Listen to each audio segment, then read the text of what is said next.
저녁입니다. 어제 초중고등학교 사교육비 조사 결과가 발표가 됐습니다. 사상 최대를 기록을 했습니다. 요즘 스카이캐슬 드라마 그 열풍에 사교육비에 대한 관심이 많이 좀 높아진 가운데 이런 또 결과가 나온 건데요. 특히나 소득에 따라서 사교육비의 양극화도 심화된 것으로 나타났습니다. 우려가 좀 많이 되고 있는 그 상황입니다. 한국 교육의 미래, 공교육일까요? 사교육일까요? 뉴스를 재구성해 보도록 하겠습니다. 자, 그리고 오늘 아침에 2월 고용 동향이 발표가 됐습니다. 2월 취업자 수가 많이 늘어났습니다. 13개월 만에 최대를 기록을 했습니다. 하지만 제조업 취업자 수 많이 줄어들었고요. 실업률도 또 많이 높아졌습니다. 이것을 어떻게 해석을 해봐야 될까요? 고용의 질이 정말 좋아진 걸까요? 해석과 함께 또 앞으로의 고용 개선 기대해 볼 수 있을지 전망까지 짚어보도록 하겠습니다. 자, 오늘도 뉴스 카페는 퀴즈와 함께 여러분께 드리는 선물을 준비하고 있습니다. 끝까지 채널 고정해 주시길 바랍니다. 뉴스 카페 지금부터 출발합니다.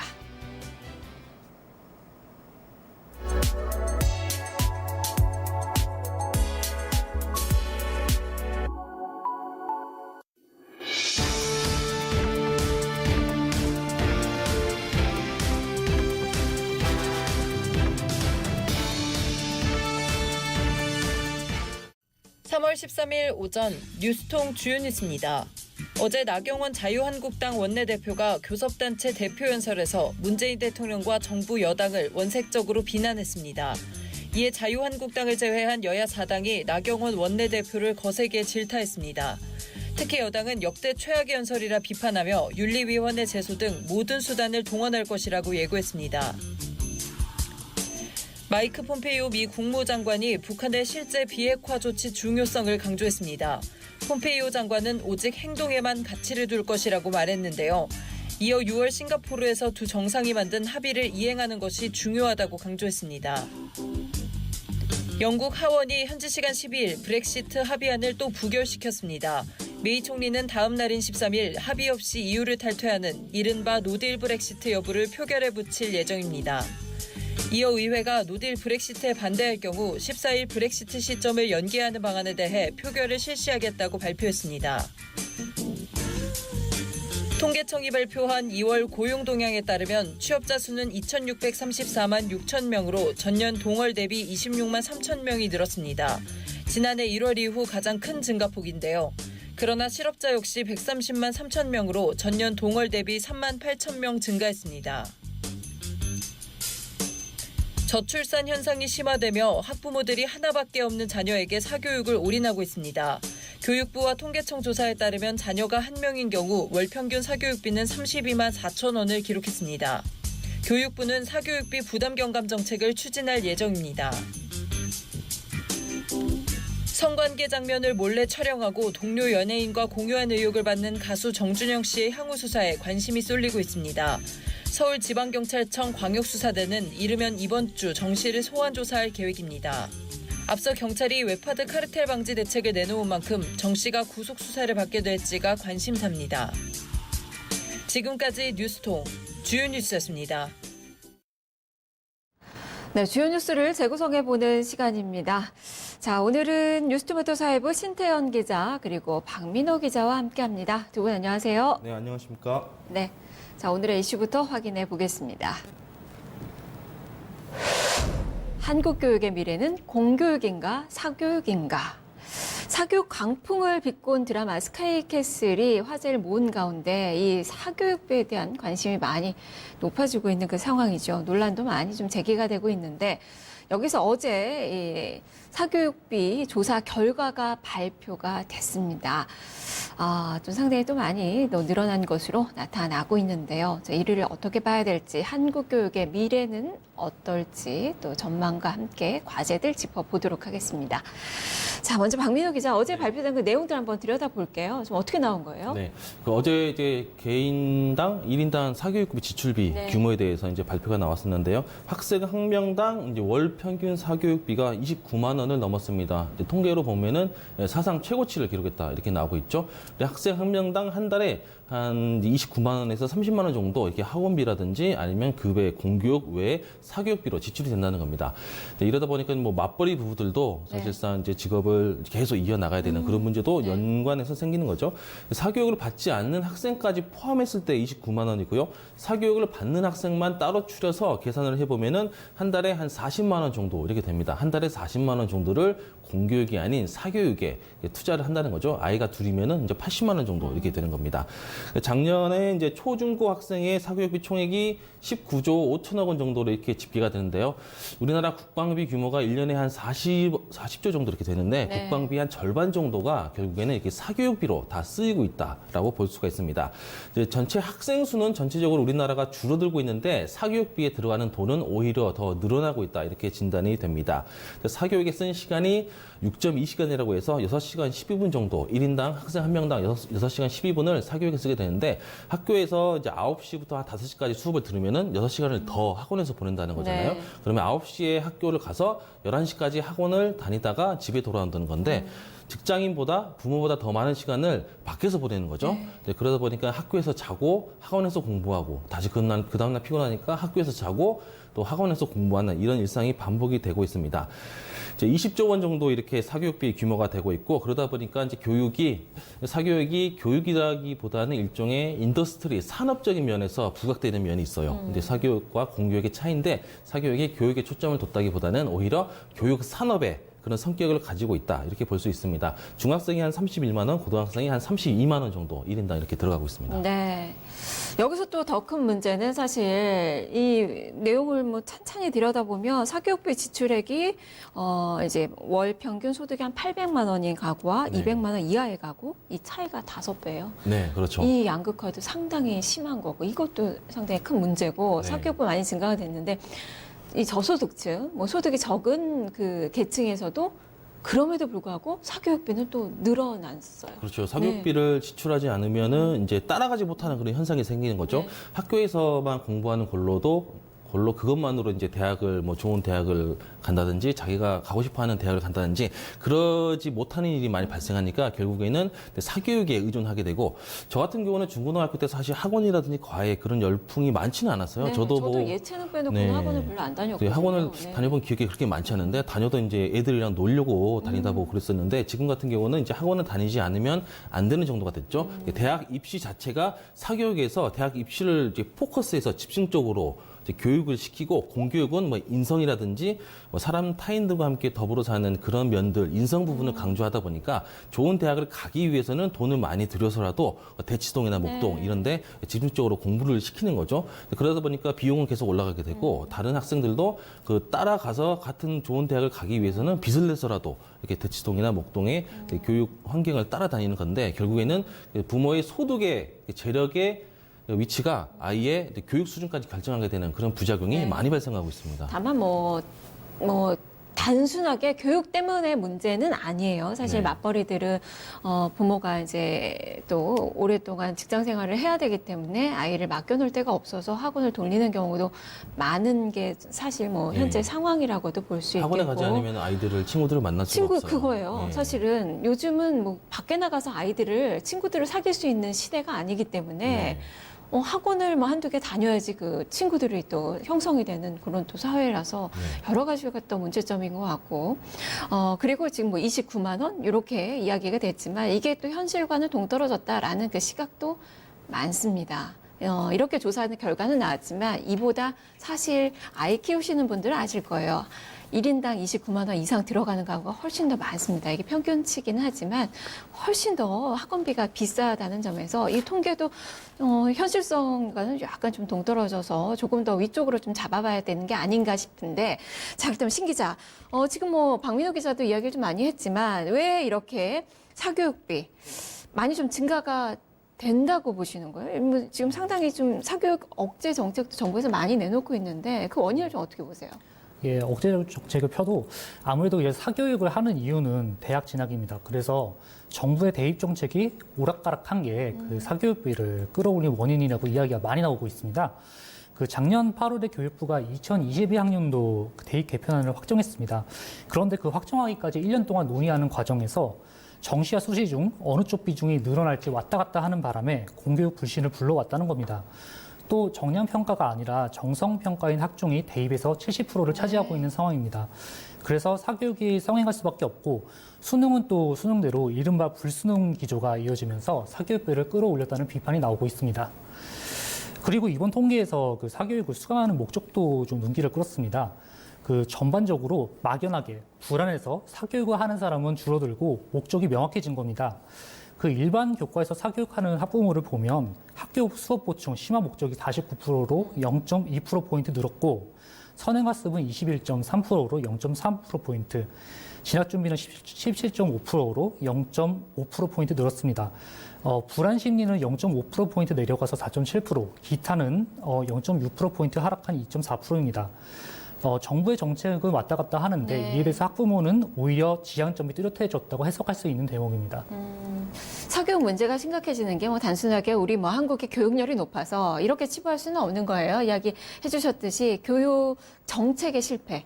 이런 부분, 이 혼란스러움, 이런 부분들이 이제 원인이 됐다라고 볼 수 있겠는데, 사실 이 뭐 세부 내용을 좀 들여다보면 영어 쪽의 사교육 증가폭이 상당히 커요. 한 7.2%? 영어 절대평가로 됐잖아요. 그럼에도 예. 불구하고 지금 이렇게 늘어난 거예요. 그럼에도 절대평가임에도 불구하고 사교육이 필요한 현실인 거죠. 예, 좀 그런 점을 좀 많은 분들이 의아해 하실 텐데요. 그 수능 영어가 절대평가로 된 첫 해인 2017년에는 네. 이제 다들 생각하는 대로 영어 사교육 비는 동결이 됐습니다. 그런데 여전히 그 절대평가 기조가 유지가 되고 있던 작년에는 이제 말씀하신 대로 7.2% 올라서 과목 중 가장 많은 85,000원을 기록했습니다. 이거는 한편으로는 이제 절대평가 취지를 달성하지 못한 공교육의 문제라는 지적이 나오는데요. 그 그리고 애초에 그런 것도 있죠. 그 영어 방과후 수업.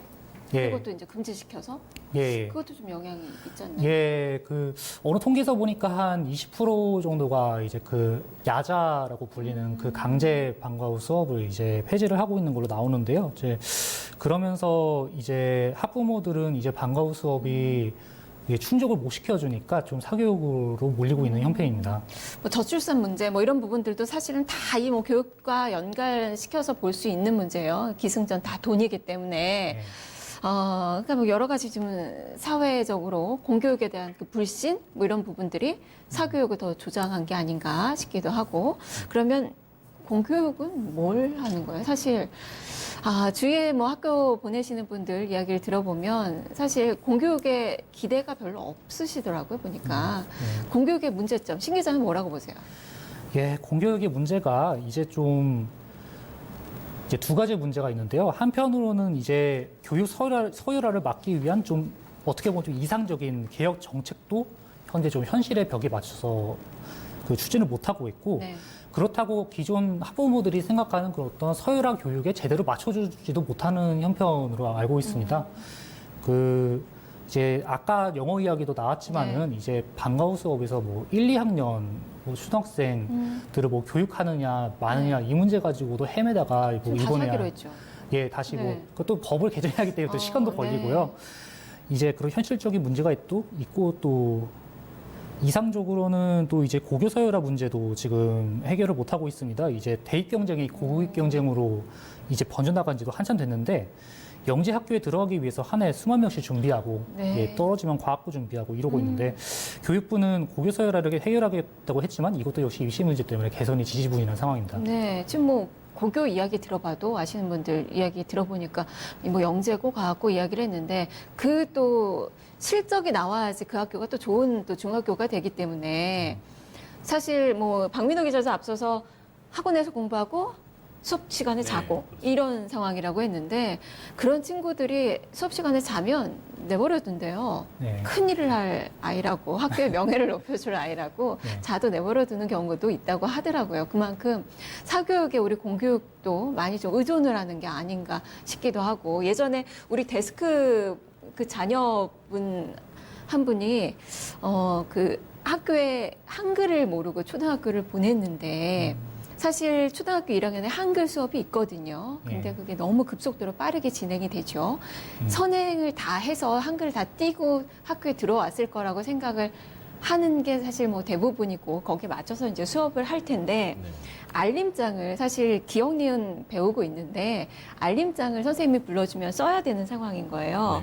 근데 이제 그 친구가 한글을 모르고 들어간 거죠. 그랬더니 선생님이 내일은 뭘 가져오고 뭐 이런 숙제가 뭐고 이런 거 알림장에 글을 못 쓴 거예요. 그래서 이거를 그림을 그려왔대요. 엄마가 보고서는 알아들을 수가 없으니까 한 6개월간 아이가 한글을 뜰 동안에 친구네 집에 가서 엄마가 알림장을 베껴왔다고 하시더라고요. 근데 이제 학교에서는 당연히 이거 다 했을 거다. 수학도 갑자기 보면 수포자가 늘어나고 이런 문제들이 다 선행을 했다 생각하고 갑자기 처음에는 낮은 수준으로 가다가 확 뛰어버리니까 문제고 이게 하나하나 뭐 따져보면 공교육의 문제가 한두 가지가 아닌데 이 문재인 정부가 사실 교실 혁명을 통한 공교육 뭐 이런 부분들을 혁신 과제로 국정 과제로 좀 삼았던 거예요. 이런 부분에서는 어느 정도 지금 잘 되고 있는 과정은 아닌 것 같아요. 예, 좀 혁신 과정을 좀 추진을 하고 있는데 아까 말씀드렸다시피 이제 입시 문제에 부딪혀서 뭐 고교사라의 그 문제라든가 그런 문제를 잘 건드리지 못하고 있고 또 이제 뭐 학생부 종합전형에서 뭐 이제 소논문을 뭐 반영하지 않겠다 하는데 이제 이 정도로는 부족하다는 좀 지적이 많이 나오고 있죠. 또 아까 이제 뭐 기초학력과 관련된 좀 네. 알림장 문제를 말씀하셨는데 그것도 이제 뭐 기초학력 이제 이거 정책을 이제 추진한다고는 하지만 그것도 좀 이번에 통계 나오고 나서 기존 정책을 좀 재탕하는 좀 그런 느낌도 많이 듭니다. 실효성도 좀 많이 없는 것 같고 그렇다면 선진국 상황은 어떤가요? 네. 그 선진국의 교육 상황을 얘기하면 사실 부러운 얘기만 하는 뭐 그런 입장입니다. 우리가 항상 멘토로서 잡고 있는 게 뭐 미국이라든지 유럽, 독일 그리고 교육 때문에 북유럽. 이사 가시는 분들, 이민 가시는 분들 네, 많잖아요. 이민 가시는 아이들 분들 행복하게 이유가 해주려고. 딱 두 가지예요. 사교육, 교육 때문에 못 살겠다. 그리고 하나가 미세먼지. 이 두 가지가 더 심해지니까 이제 외국으로 나가려고 하시는 분들이 많죠. 근데 기본적으로 제가 보기에는 공교육은 사실 뭐 큰 문제가 없는데 우리나라 사람들 특히 이제 부모님들이 생각하는 그 교육에 대한 인식이 좀 많이 문제가 있는 것 같습니다. 우리는 이제 선생님도 그렇고 공부해서 남 주냐 이렇게 이야기를 하잖아요. 자기가 가져가라는 뜻이거든요. 외국이나 유럽이나 뭐 미국 같은 경우는 공부해서 남을 주라고 해요. 교육을 잘해서 인재가 양성되면 그만큼 더 큰 효과가 사회로 오게 되거든요. 사회를 더 풍요롭게 만들기 위해서는 능력 있는 사람들을 많이 키우고 그걸 다시 사회에 환원할 수 있도록 투자를 하는 게 그게 사실 교육의 철학이고 목표입니다. 근데 우리는 개인적으로 잘 먹고 잘 살기 위해서 그리고 좋은 대학 나온 사람끼리 서로 밀어주고 땡겨주기 위해서 이런 부분들에 너무 집중을 하다 보니까 결국에는 공교육이 뭐 잘 먹고 잘 살기 위해서 공교육을 하는 건 아니잖아요. 이제 사교육에서는 사실 그런 문제가 파생되는 건데 그런 점들을 봤을 때 이제 선진국이냐 후진국이냐의 그런 문제는 교육에서 이렇게 판가름이 나는 것 같습니다.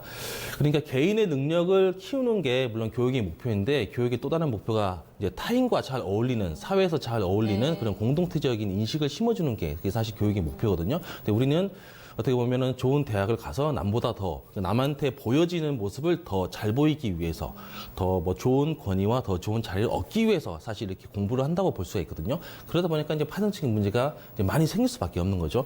제 개인적인 경험으로는 제가 이제 외국식 경험을 좀 해본 적이 있어요. 제가 외국에서 살거나 뭐 유학을 가거나 그런 건 아닌데 저는 개인적으로 이제 미국 시험을 좀 몇 개를 봐봤었어요. 우리나라 시험하고 좀 많이 달라요. 우리나라 시험은 떨어뜨리기 위한 시험입니다. 상대평가고 미국 시험은 절대평가라서 능력이 기준치가 되는 사람을 뽑고 그 사람들을 시장에서 경쟁을 하도록 만드는 시험이거든요. 저 같은 경우는 이제 뭐 미국 회계사, 미국 세무사, 미국 MBA 이 세 가지를 다 땄는데 그런 부분들에 있어 능력이 되는 사람을 뽑아서 시장에서 경쟁을 해서 더 큰 파이를 만들려고 하는 이제 그런 식으로 교육 시스템이 이제 유지가 되고 있거든요. 근데 우리도 이제 뭐라 그럴까 일종의 고시의 폐해예요. 고시 문화. 그러니까 금이 환영하면서 나는 이제 우리나라를 이끌어갈 그런 큰 관직을 가진 사람이다. 이제 이런 일종의 이제 고시 문화가 너무 깊숙이 박혀 있다 보니까 이제 한 명만 살고 나머지는 다 죽는 거죠. 제로성 게임이 되는 거죠. 이런 점들이 사실 가장 근본적인 문제가 아닐까. 뭐 인식 개선 뭐 이런 부분들이 그렇죠. 다 필요할 것 같고 외국을 뭐 다 부러워할 수는 없습니다. 우리 학종의 뭐 모델이 될 만한 그런 부분이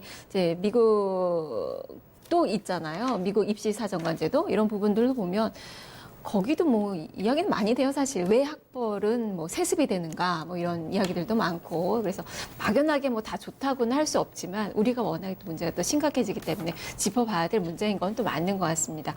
자, 그러면 이제 사교육 단속 참 많이 합니다. 지금 이로 인해서 학원계에서는 상당히 어렵다라는 이야기들도 많이 하는데 그럼에도 불구하고 사교육은 성행이 되고 있고 밤 10시까지 뭐 수업을 하고 돼 있지만 그 이후에 하는 경우도 많고 과외도 많고 이런 상황이에요. 지금 단속한다고 이게 잡힐지 그리고 사교육비 어떻게 하면 좀 경감할 수 있는 거예요? 예, 그 말씀하신 대로 단속만 한다고 사교육 시장이 잡힐 수 없다는 건 누구나 다 알고 있는 사실일 겁니다. 그 입시 경쟁이 있는 사회에서는 상대적인 경쟁에서 우위를 점하려는 사교육 시장이 형성될 수밖에 없다고 봅니다.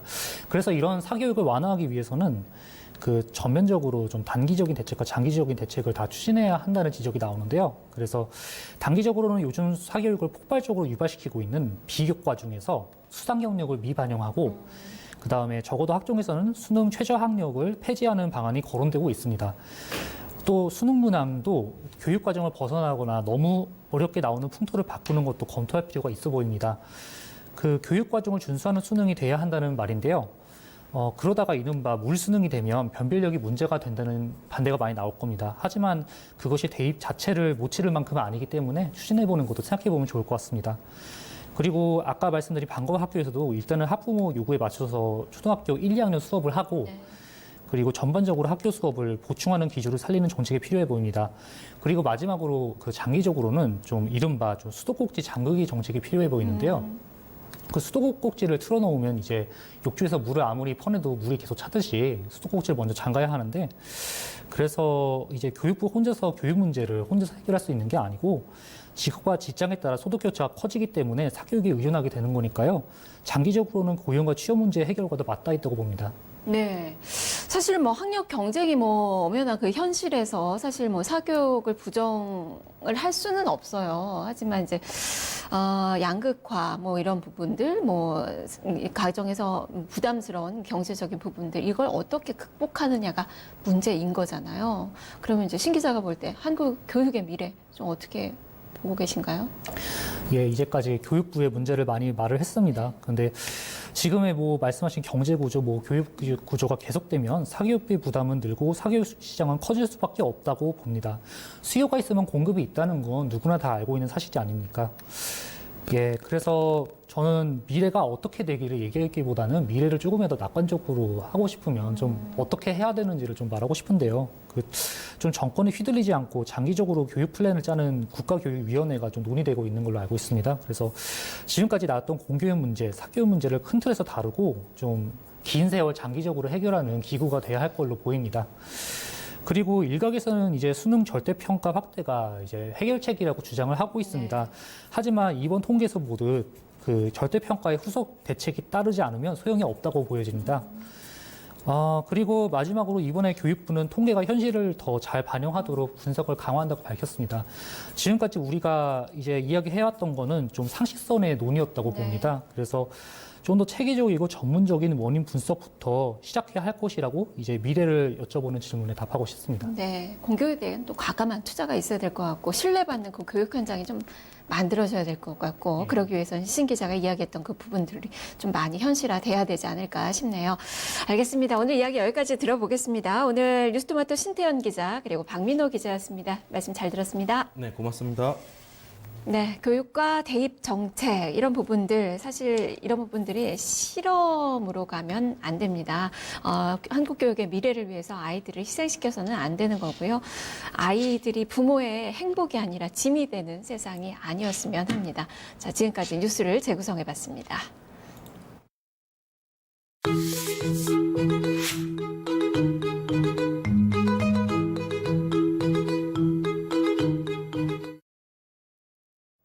안녕하세요. 실시간 검색어 김은별 기자입니다. 실시간 검색어에서는 주요 뉴스를 한눈에 보여주는 뉴스통 검색어 8가지를 조명해드립니다.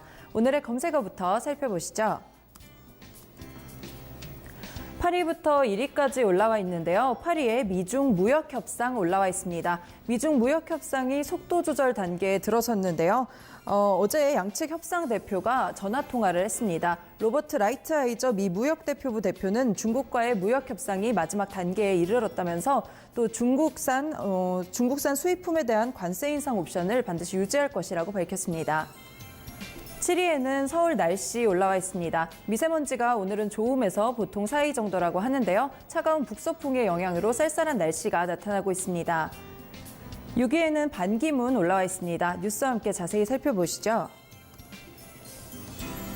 바른미래당 손학규 대표는 오늘 반기문 전 유엔 사무총장을 미세먼지 기구 수장으로 제안한 것을 수용한 문재인 대통령에게 감사 표시를 했습니다. 손 대표는 이날 최고위원, 중진위원 연석회의에서 어제 문 대통령이 미세먼지 해결기구 구성을 위한 제 제안을 받아들여서 반 전 총장과 협의하겠다고 발표했습니다. 앞서 문재인 대통령은 손 대표가 제안한 미세먼지 해결을 위한 범국가적 기구 구성을 적극 수용하라고 지시했는데요. 청와대는 반기문 전 유엔 사무총장에게 이 기구를 이끌 수 있는지 확인하고 기존 미세먼지 특별위원회와 새로 만들어질 범국가적 기구의 관계를 어떻게 설정할지 검토할 계획입니다. 5위에는 HPV 바이러스 올라와 있습니다. 인류두종 바이러스라고도 하는데요. 산부인과 업계에 따르면 이 바이러스를 검사하러 내원하는 대학생들이 많이 늘었다고 합니다. 이 바이러스는 면역력이 좋은 상태일 때는 금세 치유가 되지만 좋지 않을 때는 구강암이나 외음부암까지 번질 수 있습니다. 4위에는 어제와 마찬가지로 IMF 올라와 있습니다.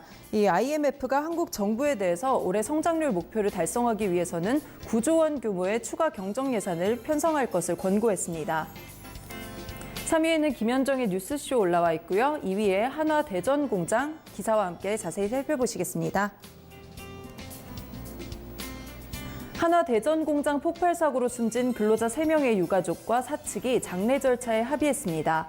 어제 한화 대전공장과 유가족 등에 따르면 오늘 오전 6시 대전 서구 성심장례식장에서 발인을 했고요.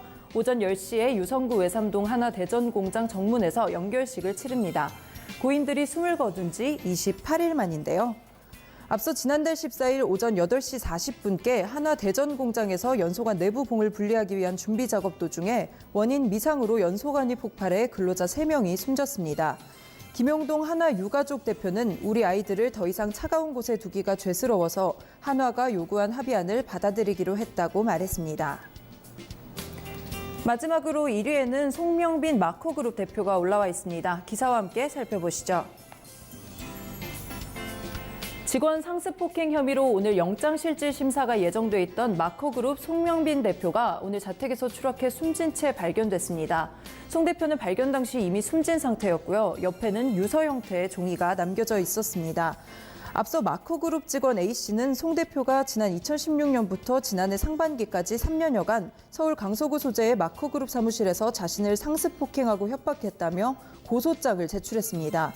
마코그룹 사무실에서 A씨의 머리를 세게 때리는 영상과 함께 살해 협박을 하는 음성 파일도 공개가 된 적이 있었죠. 이 송 대표의 유서는 자택에서 발견이 됐는데요. 가족에게 미안하다는 내용이 담긴 것으로 알려졌습니다. 오늘은 이렇게 8위부터 1위까지 살펴보셨습니다. 다음 시간에는 또 다른 검색어와 함께 돌아오겠습니다.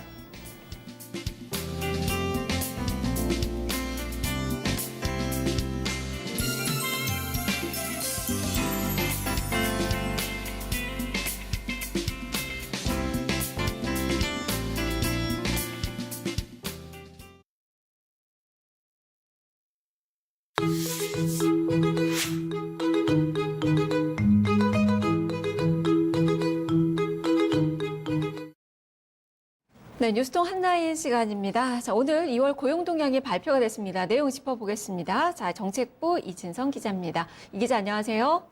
네, 안녕하세요. 네, 2월 고용 동향 괜찮게 나왔네요. 취업자 수 얼마나 늘어난 건가요? 네, 그러니까 지난달이죠. 2월 취업자 수가 전년 동월과 비교해서 26만 3천 명 증가했습니다. 작년 1월 이후 13개월만 최대치를 찍은 건데요. 표면적으로는 되게 양호한 흐름을 보였다 이렇게 평가할 수 있겠습니다. 그 연령별로 일단 살펴보면 15세 이상 고용률이죠. 고용률은 59.4%로 전년 동월 대비 0.2%포인트 늘은 것으로 집계됐고요. 특히 60세 이상 고용률이 많이 늘었고요. 65세 이상은 2.4%포인트 증가했고 60세 이상은 1.8%포인트 늘었습니다. 15세에서 29세에 나타나는 청년 고용률도 0.7% 전년 대비 증가했고요.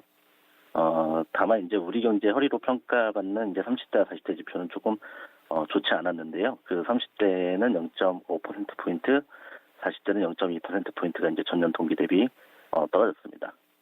산업별로 보면 이제 보건업과 사회복지 서비스업 종이 이제 23만 7천 명으로 12.9% 증가했고요. 농림어업은 11.8%, 정보통신업도 9% 늘었습니다. 제조업은 15만 1,000명 정도 줄었고요. 도매 및 소매업도 6만 명, 그림 및 봉업도 3만 8천 명 줄어든 것으로 나타났습니다. 그리고 경제활동 인구 중에 이제 실업자가 차지하는 비율인데요. 실업률은 이제 4.7%로 2017년 2월 이후 최대치를 보였습니다. 60세 이상과 20대에서는 좀 감소를 했는데요. 30대, 40대, 50대에서 좀 증가를 했고 전년 동월 이후 3만 8천 명 증가한 130만 8천 명으로 이렇게 집계가 됐습니다.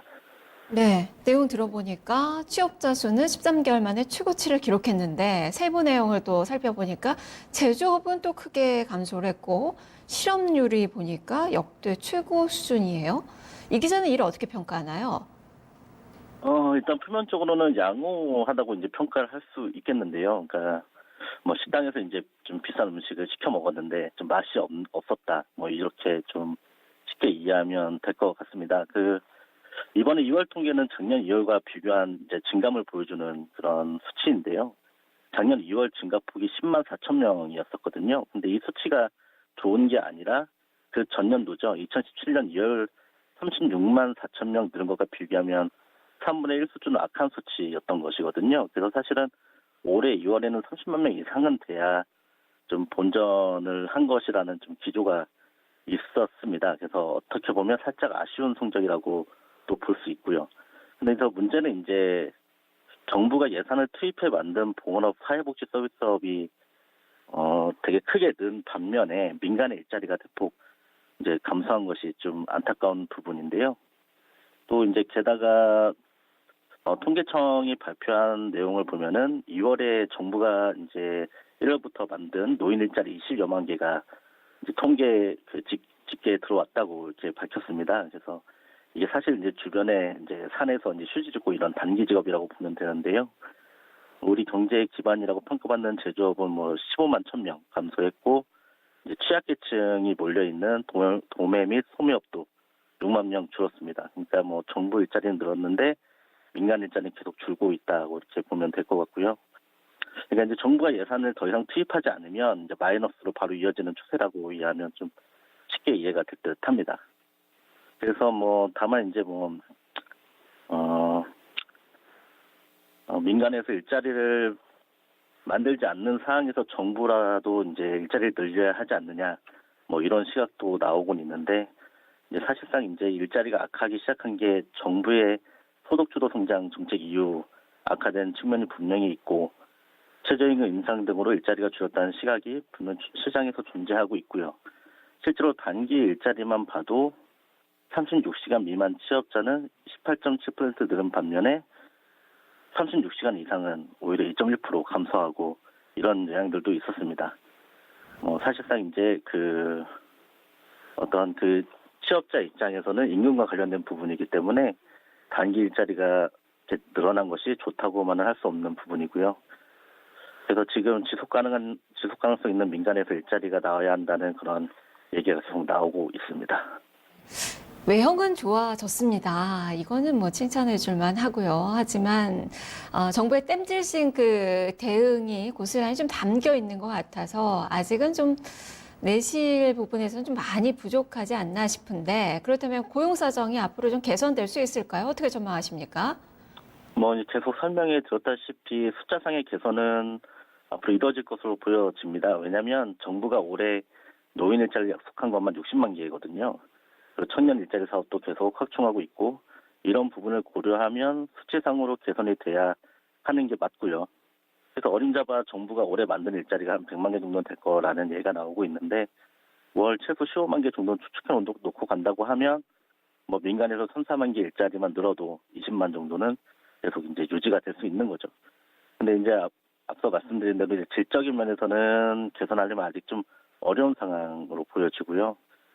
이제 지금 최근에 이제 이를 개선하기 위해서 이제 기업들이 계속 요구했던 탄력 근로제 확대 방안 등이 지금 국회에 넘어가 있는데, 이게 어느 정도 통과가 된다면 일부 민간에서 일자리 창출 효과가 있긴 하겠으나, 또 내년 총선을 또 앞두고 있는 상황에서 노동자가 반대가 심한 탄력 근로제를 이제 확대하는 방안이 통과될 수 있을지는 사실 좀 어려워 보이고요.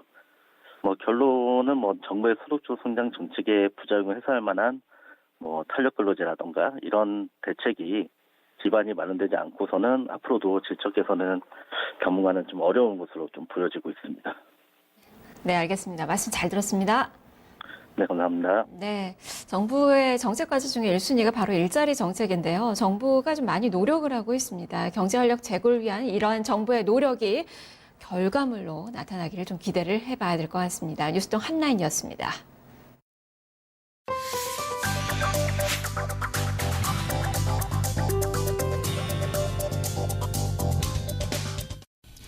우리 경제가 어렵습니다. 특히 중산층이 많이 붕괴하고 있죠. 우리 경제를 떠받치는 중산층. 점점 그 두께가 얇아지면서 연속적인 경기 침체가 우려됩니다. 중산층이 건강해야 나라가 건강합니다. 그럼 어떻게 이것을 타개해 나갈까요? 바로 인적 자원입니다. 휴먼 뉴딜. 인적 자원 투자를 통해 위기에 대한 대항력을 키우고 우리 사회의 성장 잠재력을 높여 미래 중산층을 두텁게 하는 정책이죠. 인적 자원 투자를 통해 위기에 대한 대항력을 키우고 우리 사회의 성장 잠재력을 높여 미래 중산층을 두텁게 하는 정책입니다. 휴먼 뉴딜 정책은 위기에 대한 사전 예방식 접근과 근로를 통한 제도약을 통해 가계의 안정과 개인의 행복 추구권을 보장합니다. 세계적으로 중산층 붕괴 위험 등 어려움을 겪고 있어 중산층을 키우는 나라야말로 경제 위기를 조기에 극복할 수 있습니다. 위기 이후 재도약할 수 있는 유리한 기반을 마련할 수 있다는 판단하에 중산층에 대한 대책을 휴먼 뉴딜 정책 기조하에 본격적으로 마련해야겠죠. 휴먼 뉴딜의 3대 정책은 다음과 같습니다. 중산층 탈락 방지, 그리고 중산층으로의 진입 촉진, 마지막으로 미래 중산층 육성으로 나누어 체계적으로 추진하는 것이죠. 이상 오늘의 키워드였습니다.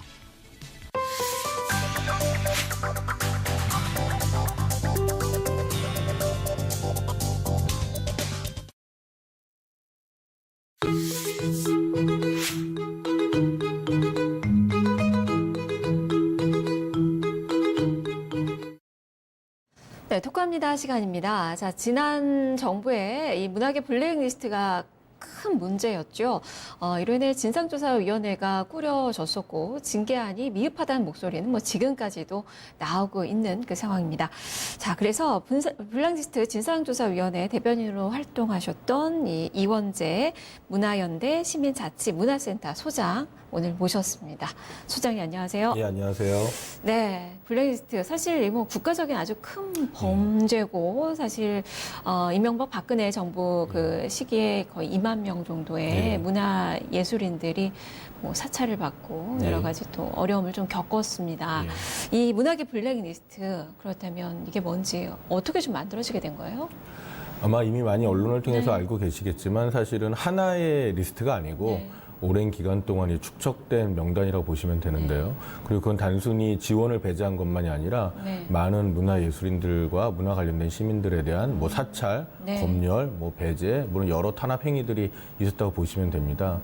만들어진 건 처음 시작은 이명박 정부 때, 네. MB 정부 때 어떤 이념적, 좌파 적출 이런 개념에서 문화 권력 균형화 전략이라는 문서를 만든 게 있어요. 이명박 정부 청와대 국정원이 만든 건데 네. 이게 이후에 박근혜 정부 때도 사실은 건전 문화융성 기반 정비라는 이러한 네. 문서로 또 이어지면서 그 안에 배제해야 될 또 네. 감시하고 통제하고 검열해야 될 문화예술인들 주로 정부에 비판적이거나 네. 이런 문화예술인들에 대한 명단을 축적하기 시작했고 그거를 모든 지원 사업과 또 사회적 통제 정책으로 사용했죠.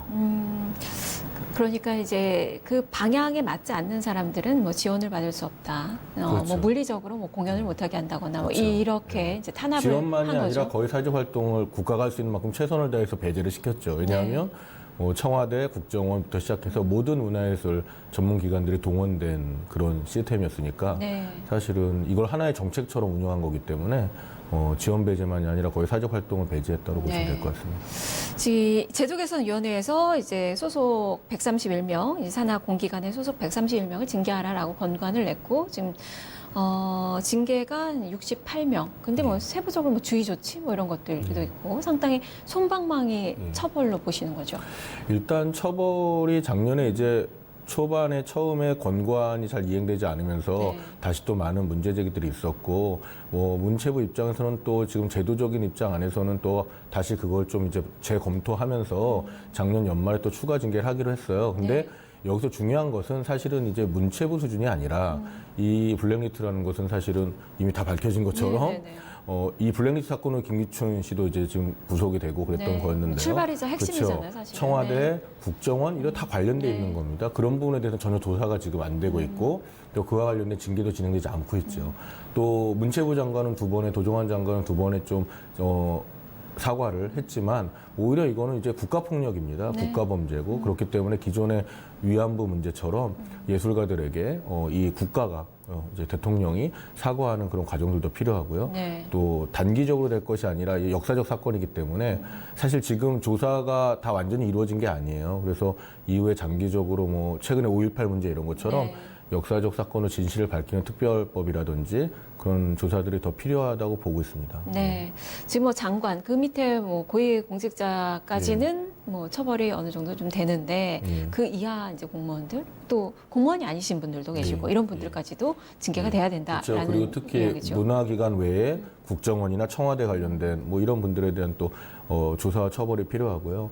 특히 이제 아직 조사가 다 완전히 끝난 게 아닙니다. 진상조사위원회는 끝났지만 이거는 어떤 사실은 온전한 조사권을 갖고 진행된 위원회가 아니거든요. 그렇기 때문에 장기적으로는 이 부분에 대한 역사적 진실을 밝히는 노력들이 더 필요하고요. 그런 거에 대해서 오히려 국가가 더 겸손하게 성찰하는 자세로 함께 해야 된다고 생각합니다. 문재인 정부 들어서면서 사실 적폐청산이 뭐 일대 과제로 이야기됐는데 아직까지는 좀 미흡하다. 그렇죠. 그리고 문재인 정부도 문재인 정부지만 사실 자유한국당 같은 경우는 거의 진상조사위원회 활동을 방해하고 해방하는 활동에 집중했었거든요. 지금 뭐 나경원 대표 같은 경우는 뭐 예산을 삭감시키고 이런 스스로가 잘못했던 문제들을 성찰하기는커녕 그걸 오히려 옹호하고 감추려고 했다는 면에서는 매우 심각한 상황이 지금도 있는 거죠. 그래서 이런 사회적인 성찰이나 반성이 없이는 이제 제일 야당이잖아요. 그래서 아직 블랙리스트 문제는 진행형이다 이렇게 보시면 좋을 것 같습니다. 진행형이다라고 말씀해 주셨는데 그러면 어떻게 대응하실 계획이세요?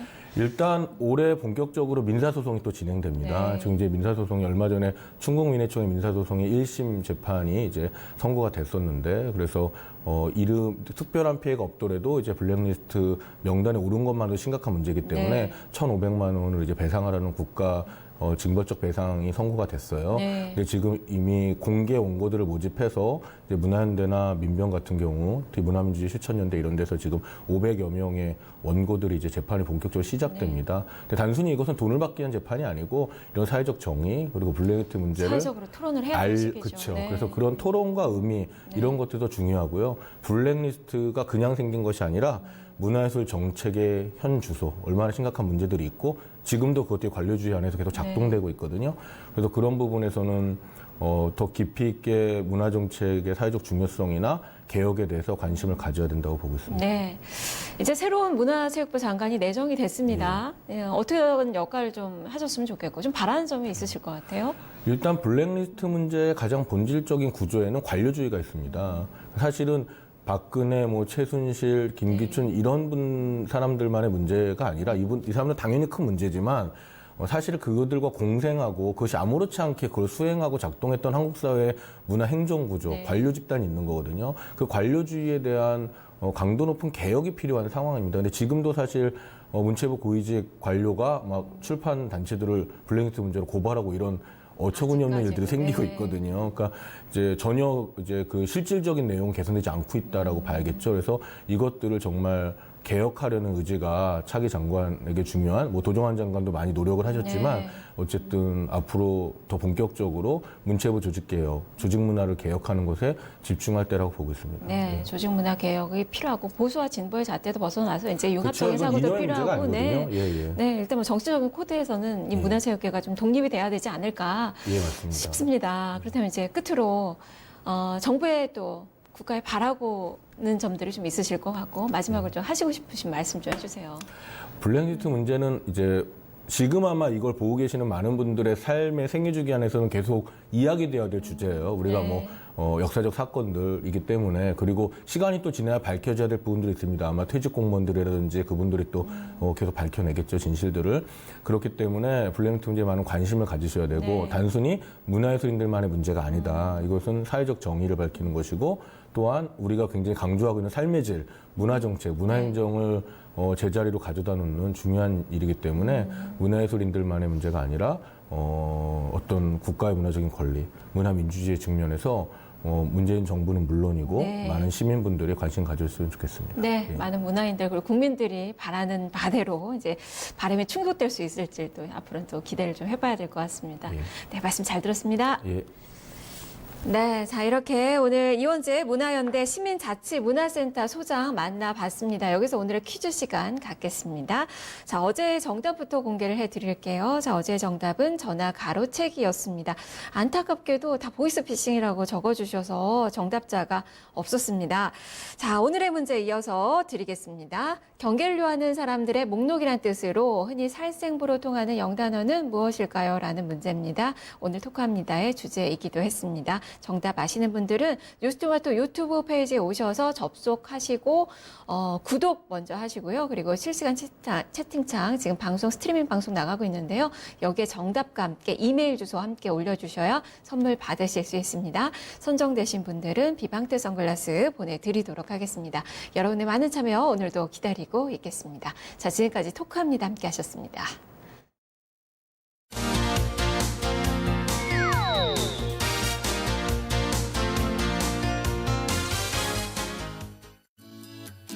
안녕하세요. 재테크 트렌드 김보선입니다. 여러분이 많이 가입하시는 펀드는 누구나 쉽게 투자할 수 있는 공모형과 가입 금액이라든지 가입 인원에 제한이 있는 사모형으로 나뉩니다. 그동안 사모펀드의 전유물로만 여겨졌던 부동산 펀드가 최근 공모시장에서 그 인기를 끌고 있다고 하는데요. 오늘은 최근 공모형 펀드 시장에 불고 있는 부동산 펀드의 활황에 대해서 소개해드립니다.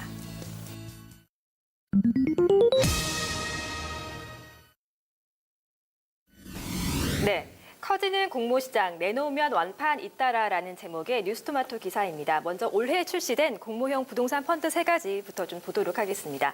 먼저 인기리에 판매됐던 KB 와일드스타 부동산 투자신탁 1호인데요. KB국민은행의 옛 명동 4억에 투자하는 상품으로 이 부지를 미국 안젤로 고든이 신축 개발하게 되는데요. 투자자들은 이 펀드에 3년 6개월 동안 투자를 하게 되고요. 연 5%대의 수익률을 추구하는 상품으로 설계가 됐습니다. 3개월마다 수익을 지급하고 원금은 만기에 상환하는 그런 구조가 되겠고요. KB국민은행과 KB증권을 통해서 독점 판매가 됐는데 무려 10분 만에 완판이 되는 그런 신기록을 세웠습니다. 두 번째도 인기리에 판매됐는데요. 한국투자 밀라노 부동산 1호입니다. 이탈리아 밀라노 오피스 빌딩에 투자하는 상품인데요. 펀드 투자 기간은 5년입니다. 연 6에서 7%대 수익률을 추구하는 상품이고요. 임대 수익을 통해서 배당을 지급하고 마찬가지로 자산 매각을 통해서 원리금을 상환하는 구조로 설계가 됐습니다. 한국투자증권을 통해서 판매가 됐는데 사흘 만에 모두 완판이 되면서 설정액을 채웠습니다. 자, 다음으로 현대 유퍼스트 부동산 25호인데요. 영국 스코틀랜드 국민건강보험공단 청사에 투자하는 상품입니다. 투자 기간은 3년 6개월이고요. 연 6%대 수익률을 추구하는 상품으로 소개가 됐습니다. 현대자산운용에서 특별히 올해 처음으로 공모형 부동산 펀드를 출시한 것이어서 눈길을 끈 상품이기도 했습니다. 공모형 부동산 펀드의 설정액은 증가세를 유지하면서 2월 말을 기준으로 총 3조 원 규모를 형성하고 있습니다. 이렇게 공모형 부동산 펀드가 인기를 끌고 있는 배경이 무엇인지 전문가에게 들어봤는데요. 화면으로 만나보시죠. 주식시장에서는 여전히 고수익의 기회는 존재하지만 변동성이라는 위험에 노출되어 있습니다. 그러다 보니 이런 요인으로 인해서 중위험 중수익 상품에 투자를 하고 싶은 니즈가 많아졌고요. 이런 게 하나의 트렌드가 형성되어가지고 꾸준한 수익을 올릴 수 있는 부동산 펀드에 관심이 집중되기 시작했습니다. 또 한 가지는 이제 자산운용사들이 다양한 상품을 출시하면서 공모의 전략에 이제 동참하면서 투자자들의 선택의 폭이 넓어졌다는 것도 하나의 몫으로 작용하고 있습니다. 네, 기사 계속 보겠습니다. 수익률은 어떨까요? FN가이드 집계 결과인데요. 공모형 부동산 펀드의 최근 1년 평균 수익률은 국내 부동산이 5.2%, 해외 부동산이 7.6%로 안정적입니다. 기간을 3년으로 좀 보면 각각 53.4%, 19.1%로 뛰는데요. 이는 같은 기간 국내 주식형 펀드 15.4%라든지 국내 채권형 펀드 4.8%에 비해서 월등히 높은 수준입니다. 개별 펀드의 성과 좀 보겠습니다. 최근 1년 수익률 보시면요. 국내형의 경우 하나대체투자 티마크 그랜드 종유형 부동산 펀드가 11.3%로 돋보였습니다. 그리고 해외형 중에서는 미래에셋 맵스 미국 부동산 펀드가 24.4%의 수익률로 1년 성과치고는 상당히 높았고요. 또 보시면 한국투자 도쿄 오피스 부동산도 11.7%, 하나대체투자 미국 LA 부동산 펀드도 9.3% 수준으로 1년에 10% 안팎의 높은 수익률을 기록했습니다. 부동산 펀드는 그런데 만기 기간인 3년에서 5년 정도 동안에는 이 원금을 환매할 수가 없는 폐쇄형 구조인 경우가 좀 대부분입니다. 그 기간만큼은 내가 투자한 금액을 환매할 수 없다는 게 상당히 부담스러울 수밖에 없을 텐데요. 이 밖에 어떤 점들에 유의하면서 부동산 펀드에 투자해야 할지 계속해서 들어보시죠. 부동산 펀드는 주요 투자 대상이 부동산이다 보니까 아무래도 어디에 위치하고 있는지 입지가 가장 중요할 것 같고요. 임차인으로부터 받는 임대료 수익을 통해서 배당 수익을 돌려드리기 때문에 임차인의 신용도하고 자녀 임대차 기간이 얼마나 남아있는지가 가장 중요한 포인트가 될 것 같습니다. 또 하나는 해외 쪽으로 눈을 돌리면 환 위험에 노출이 되어 있기 때문에 환 해지 전략을 어떻게 가져가는지, 그리고 무엇보다도 신뢰받을 수 있는 운용사를 선택하는 것이 가장 중요할 것 같습니다. 네, 부동산 펀드에 투자할 때는 부동산의 입지, 그리고 임차인의 신용도, 그리고 시행시공사의 안정성 여부까지 철저하게 따져야 한다고 조언하고 있네요. 여기에다가 이 자산운용사가 부동산에 특화한 이력이 있는가, 이런 것들도 좀 살펴볼 필요가 있을 텐데요. 금융투자협회에 따르면 공모형과 사모형 합산으로 부동산 펀드의 운용 규모가 가장 큰 곳은 이지스 자산운용이었고요. 11조 원으로 가장 많았습니다. 이어서 미래에셋 자산운용, 하나대체 투자 자산운용, 삼성 SRA 자산운용의 순을 보였습니다. 재테크 트렌드 김보선이었습니다. 네, 김선영의 뉴스 카페는 여기까지입니다. 편안한 오후 시간 되시고요. 저는 내일 12시에 다시 찾아오겠습니다. 함께해 주신 여러분 고맙습니다.